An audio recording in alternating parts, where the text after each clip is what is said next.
To be coming to villain की video की शुरुआत वहीं से होती है जहाँ से हमारा वीडियो खत्म हुआ था। उनका दोस्त भी बोलता है कि सबसे इम्पोर्टेंट बात मैं ये तुम्हें बता दूं कि जब तुम वॉइस एक्टिंग करने जाओगे यानी तुम अपनी आवाज देने जाओगे वहां पर ढेर सारी सुंदर लड़कियां रहेंगी जो कि तुम उनसे मिल पाओगे। तभी जो हमारा ली मान रहे थे वो भी बहुत ज्यादा खुश हो जाता है और बोलता है क्या सुंदर लड़कियां। क्रिएटिव भी बोलते हैं कि साले बकवास करना बंद कर। और वैसे भी आई नो अभी मेरा जो नॉर्मल है वो बिल्कुल भी फेमस नहीं है, मगर देखना एक दिन जरूर मेरा नॉवल फेमस हो जाएगा। क्रिएटर बोलते हैं कि वो सही बोल रहा है। तभी जो ली मांग का दोस्त रहता है वो बोलता है कि ये है कौन। तभी जो ली मान रहे थे वो बताता है और रहने के लिए आने वाला है, इसलिए ये इस जगह को देख रहा है कि ये जगह कैसी है। क्रिएटर भी बोलते हैं कि राइटर बनना कोई बच्चों को खेल नहीं, इसमें बहुत ज्यादा मेहनत और बहुत ज्यादा अच्छी स्टोरी लगती है। मेहनत करते जाना है, क्या पता तुम्हें सक्सेस मिल भी जाए और नहीं भी मिले। इसमें तुम गंजेपन भी हो सकते हो, सस्ते जोनीसेंस भी बन सकती हो, यंग हो और तुम्हारे अंदर जुनून और जोश भरा हुआ है, मगर इससे काम बिल्कुल भी नहीं चलने वाला। तुम्हें एक अच्छी सी स्टोरी देखनी पड़ेगी। ये चलते रहे तो तुम बहुत ज्यादा गरीब हो जाओगे, फिर तुम सोचोगे अरे यार राइटर में कोई मजा नहीं, मैं अपना जॉब बदल लेता हूँ, मैं कुछ और कर लेता हूँ। जब तुम देखोगे तो जो पूरी दुनिया है वो तुमसे आगे निकल चुकी होगी। यही बोलेंगे कि अरे राइटर वाइटर बनने में कोई भी स्कोप नहीं, इसमें कोई भी पैसा वैसा नहीं मिलता है, बस कंगाल हो गया, गरीब था, मर गया बेचारा। के बाद भी तुम अभी भी अपने राइटर का काम बिल्कुल भी नहीं छोड़ने वाले हो। बोलता है कि मैं इसे बिल्कुल भी नहीं छोड़ने वाला, चाहे कुछ भी हो जाए मैं इसे राइटर का कंटिन्यू रखूंगा अपनी जॉब। ये मेरा सपना है, मैं अपने सपने को पूरा करके रहूंगा, अपने सपनों को कभी भी गिव अप नहीं करने वाला हूँ। मेन क्रिएटर भी बोलता है कि मुझे मालूम था कि तुम यही बोलोगे। कंफ्यूज होते हुए बोलता है तुमने अभी क्या कहा। क्रिएटर भी एक नॉवल देता है ली मांग को और ली मांग भी बोलता है ये है क्या। क्रिएटर बोलता है ये एक नॉवल है, तुम्हें इससे पता चलेगा किस तरह के तुम्हें नॉवल लिखना चाहिए। और वैसे भी जब मेरे पास काम नहीं था तब मैं नॉवल लिखता था, कि मेरे पास टाइम बिल्कुल भी नहीं है तो मैं नॉवल वॉवल नहीं लिखता हूँ। मुझे उम्मीद है इससे कुछ ना कुछ तुम्हें तो सीखने के लिए जरूर मिलेगा। उनका नाम था गोल्डन मैजिक टेल्स। उनका दोस्त रहता वो भी बोलते हैं कि यार यार वो तो बहुत ज्यादा घमंडी है, वो तो मेरे को बहुत ज्यादा पसंद आया, मैं तो उसके साथ रातें भी गुजारने के लिए तैयार हूँ। क्रिएटर भी बोलता है कि तुम्हारी ये चॉइस है, तुमने इसे चुना है तो तुम्हें इसे बिल्कुल भी नहीं छोड़ना चाहिए, तुम्हें अपने राइटर का काम कंटिन्यू रखना चाहिए। जो मेरी कंडीशन उससे भी बहुत ज्यादा खराब है और मेरे को दूसरे के बारे में बिल्कुल भी नहीं सोचना चाहिए, मेरे को अपने बारे में सोचना चाहिए और मेरे को भूख भी लगी हुई है। क्रिएटर भी अपना सिस्टम खोलता है और उसमें जितनी भी चीजें उसने स्टोर करके रखी रहती वो देखता है, मगर सिस्टम से आवाज आती है कि जितनी भी आपने स्टोर करके रखी हुई थी चीजें वो सारी हटा दी गई हैं। क्रिएटर भी रोते हुए बोलता है कि अरे मम्मी रे इसने सारी चीजों को हटा दिया, ये कितना ज्यादा निर्दय हो चुका है यमराज। कि हमारे मेन क्रिएटर के पास एक बच्चा होकर गुजर के जा रहा होता और वो सॉसेस खा रहा होता है। क्रिएटर भी उस बच्चे को रुकाता और बोलता है कि बच्चे मैं देख सकता हूँ तेरे अंदर बहुत ज्यादा टैलेंट भरा हुआ है, तू क्या ये टेक्निक की बुक में तुझे देना चाहता हूँ, बदले में मुझे तेरा सॉसेस चाहिए, दे सकता है क्या। तो वो भी रोने लगता है और बोलता है कि मम्मी मेरा सॉसेस उसने चुरा लिया।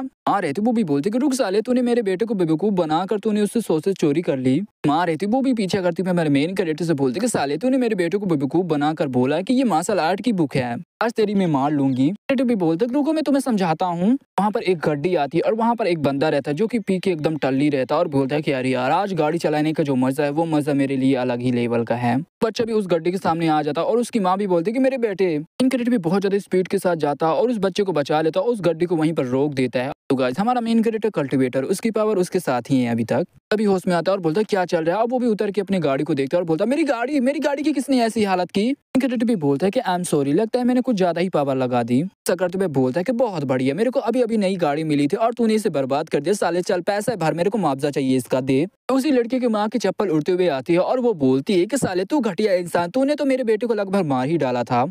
और ये चप्पल से मारने वाला जो क्रेज है वो हमारे यहाँ से ही आया है, क्योंकि हमारे इंडिया की मम्मी ही मारती हैं सिर्फ चप्पल से। कि माँ रहती वो भी बोलती कि अच्छा साले तुझे पैसा चाहिए, मुआवजा चाहिए, रुक अभी मैं पुलिस को लगाती हूँ, तुझे 10 साल की सजा सुनवाती हूँ। तो वो बोलते कि आई एम सॉरी, मुझे माफ कर दो, मुझसे गलती हो गई, प्लीज मुझे जाने दो। माँ रहती वो भी बोलते कि थैंक यू, तुमने मेरे बेटे को बचा लिया। और यंग मैन, वैसे भी मेरे को लगा नहीं था कि तुम इतनी कम उम्र में इतने जल्दी मार्शल आर्ट सीख लोगे, तुम भी अंकल को थैंक यू बोलो। तभी वो भी बोलता है कि अंकल थैंक यू। बोलते कि अरे तुम यहाँ पर नहीं होते तो मेरा बेटा भी नहीं बच पाता, मैं कैसे तुम्हारा थैंक यू बोलूं। तभी हमारा मेन कैरेक्टर बोलता है अरे इसकी कोई भी जरूरत नहीं है।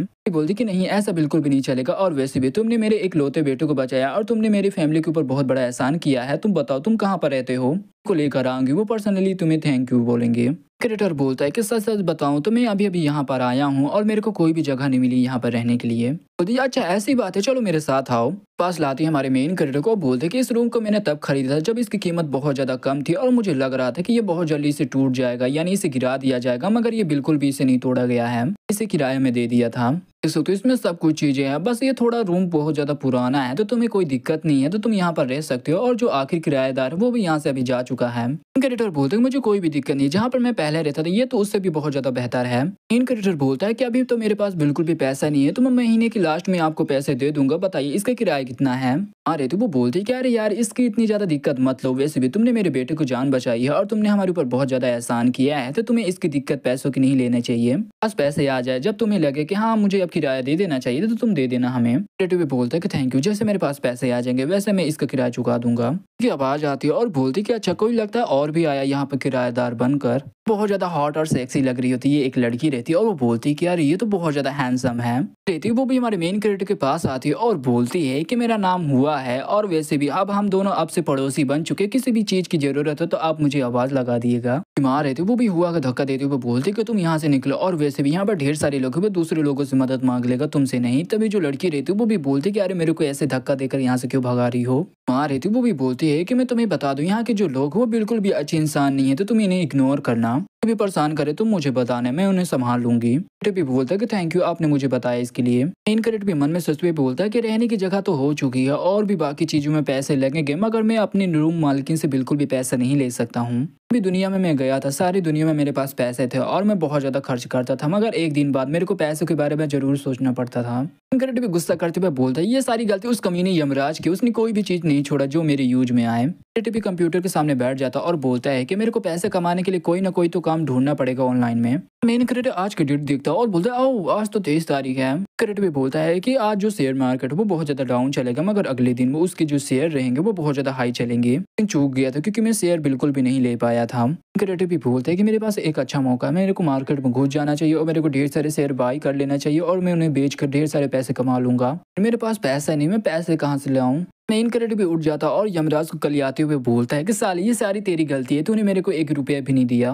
बाहर जोर की बिजली कड़कती है और हमारा मेन कैरेक्टर भी डर जाता और बोलता है कि जो मैंने कहा उसे भूल जाओ। मेन कैरेक्टर भी कुछ नोटिस करता और खिड़की खोल कर देखता, वहाँ पर ढेर सारी बिजली कड़क रही होती है और हमारा मेन कैरेक्टर बोलता है ये तो उधर से आ रहा है। तो कराता है एक टेम्पल की ओर, वहाँ पर जो एक बंदा रहता और जो बुढ़ा मॉन्क रहता वो दोनों फाइट कर रहे होती है और बोलते कि सबसे पहले मैंने इसी जगह को ढूंढा था, तो रूल को फॉलो करना और मेरे साथ फाइट करना अच्छे से रहता। वो भी बोलते हैं कि आजकल के जो टकले मॉन्क रहते वो बुढ़ों को बिल्कुल भी इज्जत नहीं करा करते हैं। कहते कि चलो प्यार से मिलके हम जो ये स्पिरिट स्टोन है वो आपस में बांट लेते हैं, फाइट क्यों करते हैं। मॉन्क रहता वो भी बोलता कि साले तू इतना ज्यादा बुढ़ा जब हो ही गया तो ये फाइट छोड़ के यहाँ से चला क्यों नहीं जाता, तेरे को तो पता होगा जो स्पिरिट स्टोन है वो हमारे लिए कितने ज्यादा इंपॉर्टेंट है। मॉन्क रहता वो बोलता कि बहुत हो चुकी बातचीत, अब होगी लड़ाई। तभी जो बुढ़ा रहता वो बोलता है जैसे तुम्हारी इच्छा बेटे। कैरेक्टर भी वहां पर आ जाता और उन लोगों को देखने लगता और बोलता है कि आधी रात के ये लोग ने इतने ज्यादा अजीब कपड़े पहन के कॉस्ट्यूम प्ले क्यों कर रहे हैं। बंदे रहते वो भी हमारे मेन कैरेक्टर को नोटिस कर लेते और बोलते कि वहां पर कौन है। तभी हमारा मेन कैरेक्टर बोलता है कि अरे बस मैं यहाँ से गुजर रहा था, मैंने बस थोड़ा सा देख लिया था, अब मैं यहाँ से जाना चाहूंगा।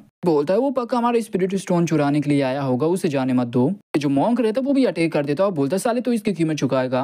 कैरेक्टर भी नोटिस करता और बोलता साला ये टकला मेरे ऊपर अटैक कर रहा है, और टकला भी बोलता है ये ले साला मेरा अटैक। कैरेक्टर उसका अटैक उसके ऊपर ही कर देता, वो जाकर दूर गिरता और हमारा मेन कैरेक्टर भी बोलता है कि मेरा ऐसा कोई इरादा नहीं था। डर है तो वो बोलता है कि अरे चिंता मत करो, वो सोल वाइंड स्टेज में है, वो इतना जल्दी नहीं मरने वाला है। कैरेक्टर भी कंफ्यूज होते हुए बोलता है क्या सोल्ड वाइंड स्टेज। कैरेक्टर भी खुश होते हुए बोलता है कि आप भी कल्टीवेटर हो। बोलता है क्या तुम्हें नहीं पता था कि हम कल्टीवेटर हैं। कैरेक्टर बोलता है कि हजारों सालों से मैं सर्कुलेशन में था, जिसकी वजह से मेरे को बिल्कुल भी नहीं पता कि बाहर दुनिया में क्या हो रहा है। बुढ़ा रहता वो बोलता है आप तो मेरे सीनियर लगोगे तो नमस्कार, और आप मुझे बुढ़ा ही बुला सकते हो। तो ये वीडियो यहीं पे खत्म है, तो वीडियो बनाए तो लाइक करो, चैनल बनाओ सब्सक्राइब करो। तो मिलते किसी अगली वीडियो के लिए, तब तक के लिए बाय बाय।